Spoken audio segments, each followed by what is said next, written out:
ocorrendo um, um processo de conspiração e César é assassinado dentro do próprio Senado, né? Otávio Augusto, parente de César, inclusive integrante do segundo triunvirato, acaba disputando com seus opositores por uma maior concentração de poder e, vencendo esses opositores, acaba se tornando o primeiro imperador de Roma. E é interessante porque o imperador possuía determinados títulos. Que títulos eram esses? O de imperador, né, que significa basicamente o maior dos generais, de príncipe, que era o principal, o primeiro entre os cidadãos, e de Augusto, que Augusto basicamente, na língua romana antiga, significava o divino ou venerável, tal qual um deus, né? E aí ele vai concentrar uma gama de poderes que ninguém antes havia conseguido, né? Ainda no governo de Otávio Augusto, é instaurada a Pax Romana. Basicamente, o que é a Pax Romana, né? É um momento em que ocorre uma certa, não apenas um período de relativa paz interna, que vai durar aproximadamente 250 anos, não vai ficar limitado ao governo de Otávio Augusto, mas também de prosperidade, né? Se faz muita referência a isso, né? A paz interna e a prosperidade. E a partir disso aí, o império passa a se expandir ainda mais um pouco, né? Mas só um pouco, o que acaba ocasionando, na verdade, alguns pequenos problemas, como a, a disputa por terras, da falta de mão de obra escrava, coisa que até então vinha se derivando do processo de expansão, se conseguir cada vez mais mão de obra escrava através das guerras de conquista, né? Mas ao longo do tempo essa própria mão de obra vai diminuindo. Mas enfim. E é interessante que a partir do momento que o império vai crescendo cada vez mais, né, se constroem obviamente muitas estradas. Não é à toa que existe aquela expressão que todos os caminhos levam a Roma. Uma das principais preocupações durante o crescimento do império foi construir uma vasta rede de estradas. Para quê? Para que as próprias tropas romanas conseguissem se deslocar de uma forma cada vez mais rápida, de uma forma cada vez mais dinâmica para até as suas, não colônias, né? A gente não chama dessa forma nesse momento, mas as suas províncias, né? E além disso, vai se desenvolver muito também na questão da infraestrutura, vão se construir novos aquedutos, os principais centros urbanos vão ser cada vez mais ampliados, né? E o próprio território, por ser muito amplo nesse momento, vai ser dividido entre dois tipos de províncias. Aquelas províncias imperiais, controladas pelo imperador de forma direta, né, e os indivíduos de sua confiança, vão ser ou áreas que são mais interessantes aos olhos do imperador, ou são aqueles territórios que são de fronteira ou ainda não totalmente pacificados, e consequentemente nós vamos ter uma quantidade maior de tropas nessas localidades. E as províncias senatoriais, que vão ser aquelas apontadas pelo Senado e não tão militarizadas quanto as imperiais, né? Ao longo dessa expansão, como a gente falou antes, vão se derivar muitas guerras de conquista. Consequentemente, o enriquecimento de uma minoria de cidadãos romanos que vai passar a empregar a mão de obra escrava em uma escala muito maior, muito mais ampla do que havia sido até então. Isso vai acabar gerando duas categorias socioeconômicas diferentes. Na verdade, não é que vão gerar duas categorias socioeconômicas que vão substituir aquelas anteriores que a gente falou, de patrícios, plebeus e escravos, não. Mas que vai ser formada por alguns desses indivíduos, certo? E, na verdade, vão ser formadas várias, mas as principais, para o nosso entendimento agora, é que vão ser formadas as classes dos proprietários, que o próprio nome já diz tudo, né? Proprietário de quê? Proprietário de terras, proprietários de escravos, proprietários de bens, enfim, né? E esses proprietários estão entre eles a elite latifundiária romana, assim como grandes comerciantes, cobradores de impostos, enfim. E o dos proletários. Mas, poxa, a gente só fala de proletários quando a gente está lá na segunda revolução industrial, né? Quando a gente fala disso de forma mais ampla. Mas o que significa o termo proletário? O termo proletário vai surgir aí em Roma, né?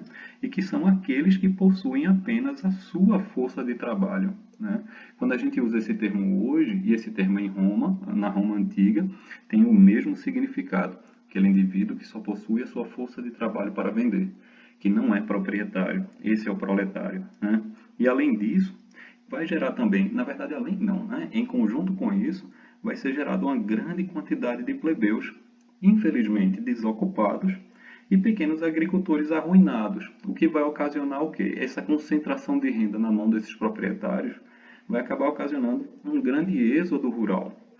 E a resposta a esse êxodo rural, as grandes cidades, essas pessoas vão buscando aí uma solução para a sua ruína financeira, digamos assim. O Estado romano, vai criar uma série de subsídios para auxiliar essa grande massa empobrecida crescente nos grandes ambientes urbanos. Subsídios entre aspas, assim, é aquele momento em que vai surgir essa política aqui, ó, a política de pão e circo. Essa política de pão e circo que vai basicamente significar o quê? Vai basicamente significar o acesso a alimentos de baixo custo, por isso se fala muito sobre o pão, né? E de espetáculos gratuitos, sendo o Coliseu o mais conhecido no nosso imaginário nesse sentido. E enquanto isso, vão se agravar as dificuldades em manter as fronteiras frente a um empobrecimento constante dessas massas, né? E é interessante porque isso vai acabar, essa tentativa, na verdade, de salvar parte da sociedade romana financeiramente falando, vai acabar sendo um início do declínio mesmo do Império Romano, né? Que vai acabar essas grandes problemáticas socioeconômicas internas não vão ficar apenas limitadas às capitais, mas vão se estender até as fronteiras, fazendo com que o poder central romano ele influencie cada vez menos ao longo, na verdade, do próprio território, né? Sem contar que a própria cultura romana é muito caracterizada pela constante adoção de práticas, de costumes dos povos que vão sendo conquistados. A própria religião romana, por exemplo, que no primeiro momento vai ser politeísta, ou seja, vai haver a crença em vários deuses, vai ser antropomórfica, ou seja, as suas divindades, né, as suas principais personagens dentro dessa religiosidade vão existir a semelhança dos indivíduos, a semelhança da humanidade, e com grandes influências gregas, e vão incorporar elementos de basicamente todos os outros territórios que vão ser absorvidos pelo Império, né? E por mais que no primeiro momento do Império tivesse havido prosperidade, como a gente falou antes, durante a Pax Romana, a partir dessas problemáticas socioeconômicas, nós vamos tendo um encaminhamento à ruína, né? Já que nós temos um grande número de pessoas sem um emprego, a gente pode colocar dessa forma, né? Sem uma renda específica, nós vamos ter cada vez, nós não, né? Ainda bem, mas o Império Romano vai possuir uma procura cada vez menor em relação a muitos de seus produtos, o que vai gerar um processo inflacionário, né?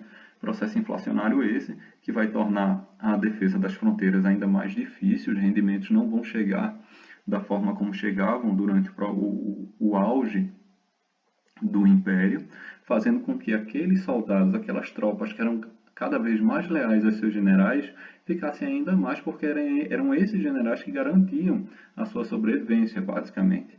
Sem contar que, com a adoção do cristianismo, que num determinado momento, por mais que o cristianismo não tivesse conseguido se expandir na região onde ele surge, ali no Oriente Médio, na região da Palestina, né, entre o povo hebraico, mas vai encontrar um terreno muito fértil em outros territórios romanos, né, e que mesmo no primeiro momento os cristãos tenham sido bastante perseguidos, ao longo do tempo vai se tornar na própria religião oficial, primeiramente do imperador e posteriormente do próprio império, fazendo com que a religiosidade antiga, na verdade, acabasse sendo proibida, certo?